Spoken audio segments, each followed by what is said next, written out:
last time I was speaking at this forum when Mr. Mustafa invited me, and I often state this, that in Pakistan, while growing up, we hear stories from our parents, from our grandparents about how this relationship has evolved. And Pakistan-China friendship cannot be put into words because we share mountains, we share rivers, we share a lot of common heritage, a lot of culture. Because when these rivers flow downstream towards Pakistan from China, they bring a message of hope, a message of resilience, and a message of a shared and prosperous future. And while growing up, I often quote this story that, my mother as a young schoolgirl welcomed Chu and Lai in the streets of Islamabad, and she waved the Pakistani and the Chinese flag. So when we hear these stories of this relationship, it not only reminds us that it is a time-tested friendship, but it is also an everlasting friendship.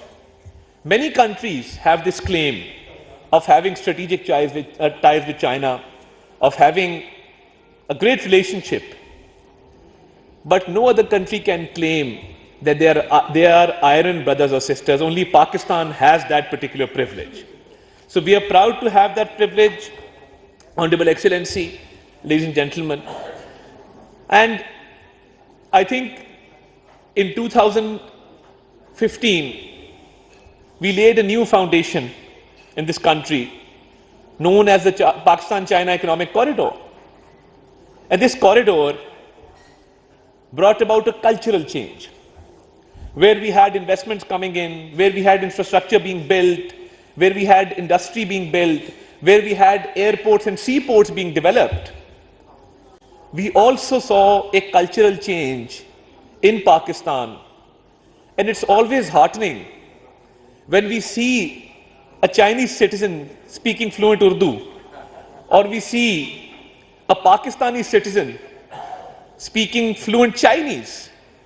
When Mustafa here speaks Chinese, if you close your eyes for 1 second, you cannot even tell that a Pakistani is speaking Chinese in the pure Chinese dialect and accent.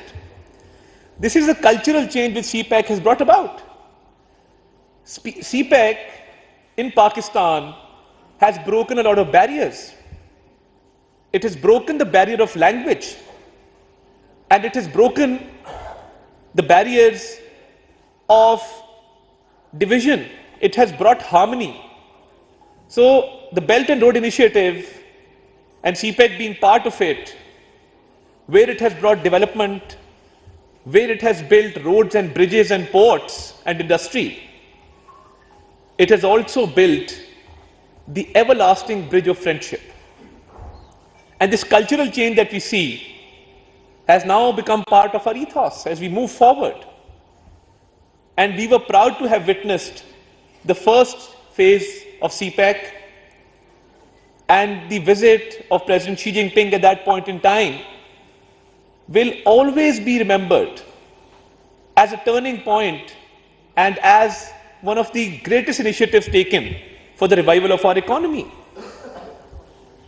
And that visit brought along with it not only the economic benefits which we are reaping today, but also great opportunities for every segment of society in Pakistan.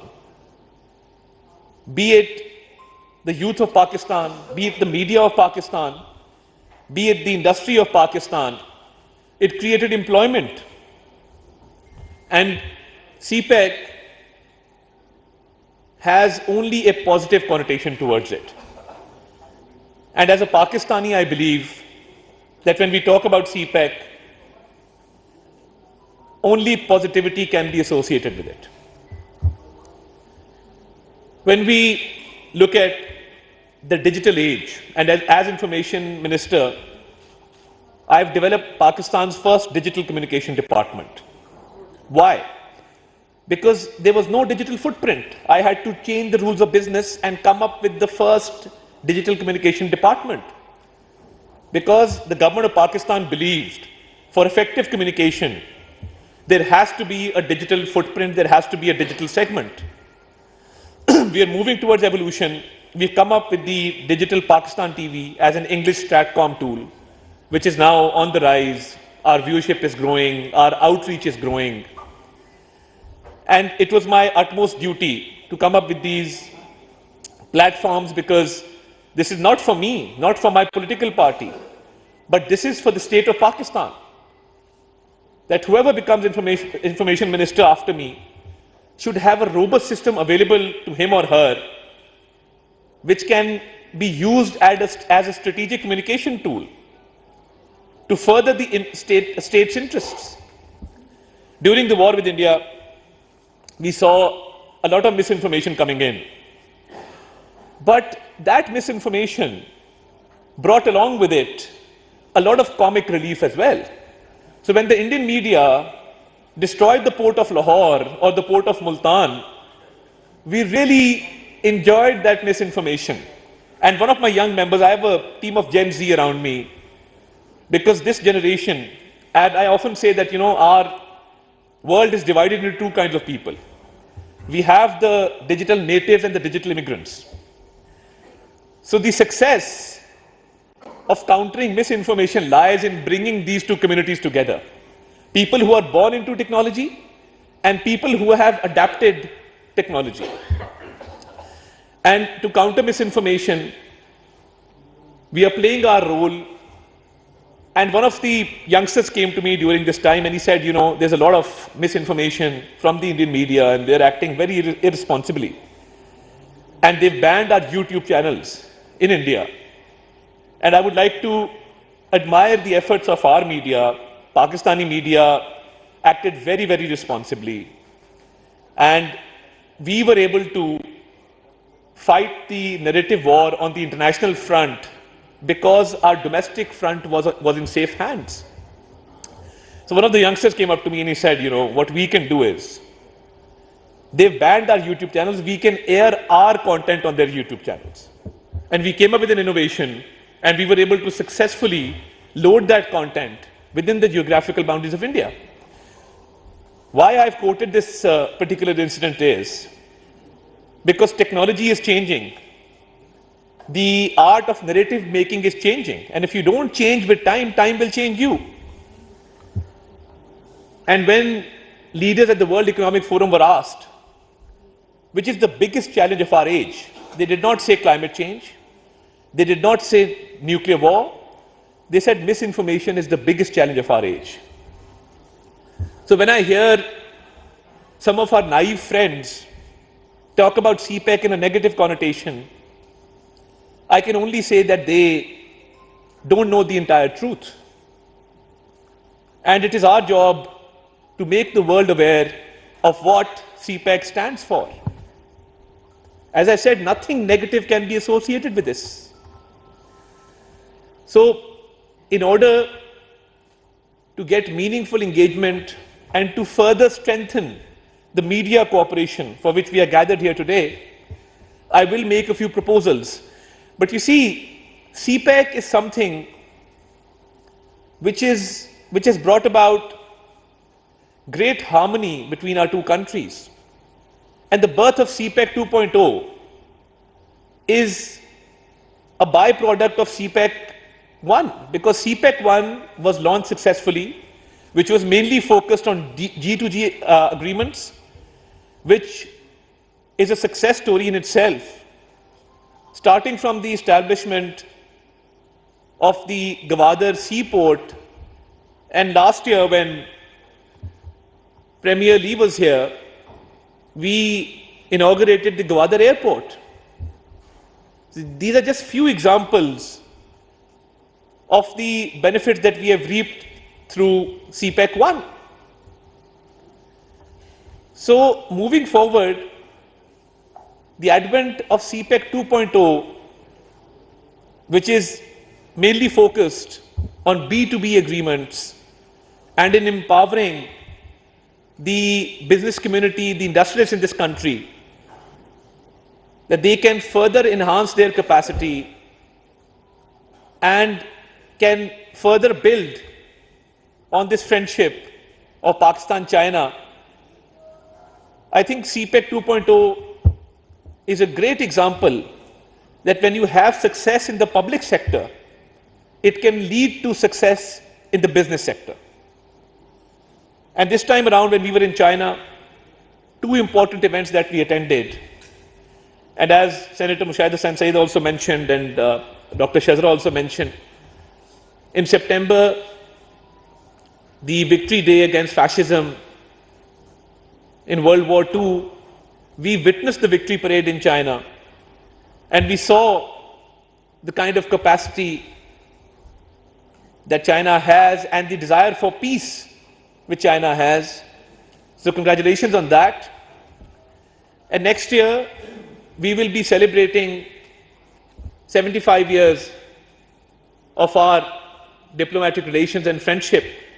And we are fully geared up for this 75-year celebration. And next year marks a very important milestone in our friendship. And in that year, I think we need to have a separate segment for media as well. We need to have more exchanges with regard to journalists, anchor persons, and also digital media influencers, which is very, very important. And during the war, I would like to mention, and I was in China, and I mentioned this to the head of the radio and television division. I said that meme created by Chinese influencers in which they had these planes flying all around, that was the most watched meme, and it got billion-plus views the world over. So this is the kind of power that digital media has. So we need to also strengthen the cooperation where we can have influencers in the digital realm coming from China to Pakistan and from Pakistan to China. So we need to move towards the digital realm also in order to strengthen our media cooperation. As CPEC 2.0 now focuses on B2B agreements, I think it will be befitting to involve the companies which are engaged in these agreements. And when we were in China, the second achievement that we had was that MOUs and agreements were signed worth $8.5 billion. So we need to involve the private sector also to tell their stories, how they have benefited from CPEC 2.0. I think we need to go into a public-private partnership mode in order to tell the good story of CPEC 2.0. Coupled with that, I have a few submissions for your kind consideration with regard to countering fake news and misinformation. I would suggest that maybe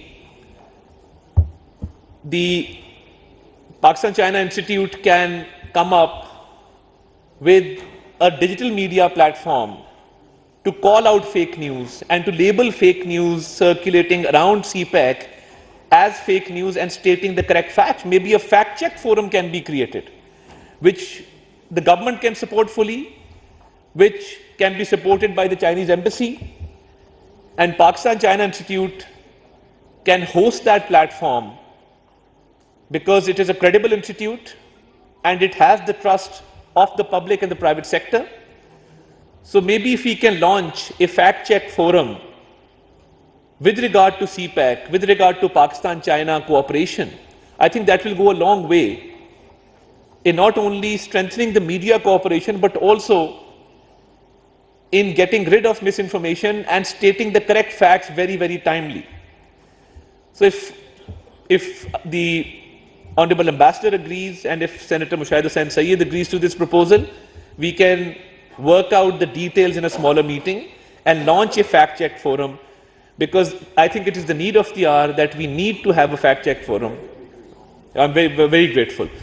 So this will, I think, help us in countering fake news and also strengthening the good stories that are coming out of CPEC 2.0.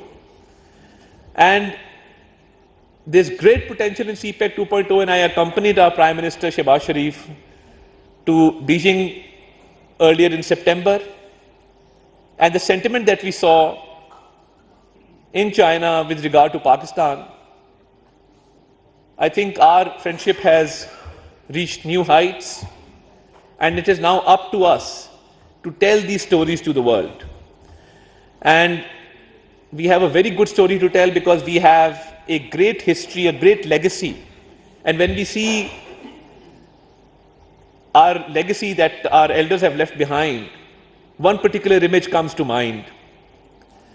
The last meeting of Chairman Mao with the then Prime Minister Zulfikar Ali Bhutto, it's a very, very historic meeting, a very touching picture which is now part of our legacy. So this great history has given us more motivation for a shared and a prosperous future. So I think we need to carry this great legacy forward, and we need to strengthen media cooperation, especially in the digital field, and we need to have more digital platforms to tell stories from both sides, from China, from Pakistan, and we need to have more exchanges where people can get together and discuss what Pakistan-China friendship actually stands for. And on behalf of my Prime Minister Shehbaz Sharif, on behalf of my government, on behalf of the Ministry of Information and Broadcasting, I can assure you that we are fully committed to this cause, and we will go the extra mile to strengthen media cooperation between the two countries and involve the private sector so that we have more good and positive news coming in and we can counter the negative propaganda around CPEC, which we are fully capable of doing. So thank you very much for this opportunity. I'm truly grateful, and I'm a politician, I'll keep on speaking. So we have a habit of listening less and talking more, but I beg your leave with this commitment that we stand committed to this cause, and I'm extremely grateful to Senator Mushahid Hussain Sayyid and the Pakistan-China Institute for giving me this opportunity. Pakistan-Chin Dosti Hamesha Zindabad. Thank you very much. वफाकी वज़ीर इत्तलात उल्लाह तारड़ का नवी CPEC media forum से खिताब। कहा, पाकिस्तान और चीन की दोस्ती तारीखी और मिसाली है। पाकिस्तान और चीन के दरमियान हर सतह पर मजबूत और मुअस्सर रवाबित कायम हैं। पाकिस्तान और चीन की